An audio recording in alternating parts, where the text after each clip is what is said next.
Nouvelle production de Nollywood, The Black Book s'est classé parmi les 10 films les plus regardés sur Netflix dans près de 70 pays.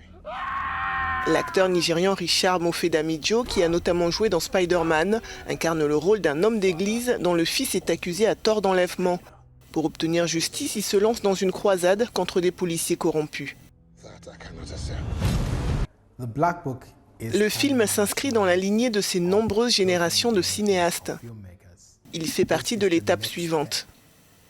Ce n'est pas différent, ce n'est pas spectaculaire. C'est simplement une progression naturelle de l'industrie. L'industrie du cinéma est actuellement dans une phase qui doit attirer l'attention du monde. Pourquoi ? Parce que The Black Book est un film réalisé par des personnes noires, avec des acteurs noirs, des producteurs noirs, de l'argent issu de la communauté noire à 100%. Et il est devenu une superproduction mondiale.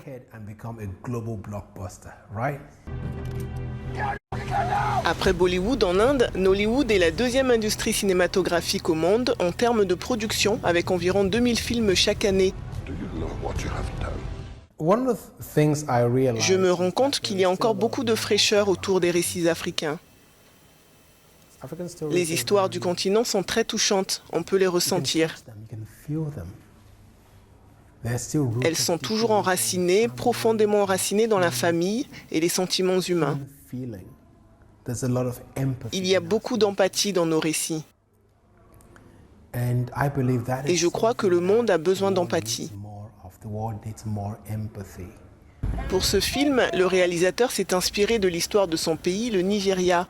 Pourtant, il explique que les récits africains, racontés par des Africains et tournés en Afrique, s'adressent à tout le monde, comme en témoigne le succès de The Black Book. Le secteur cinématographique est arrivé à un tournant où il n'y a plus d'excuses. Nous pouvons créer des histoires pour le monde entier. Et c'est pour cela que nous sommes là, c'est pour cela que je suis ici. Avec un budget d'1 million de dollars, The Black Book est l'un des films les plus chers produits au Nigeria.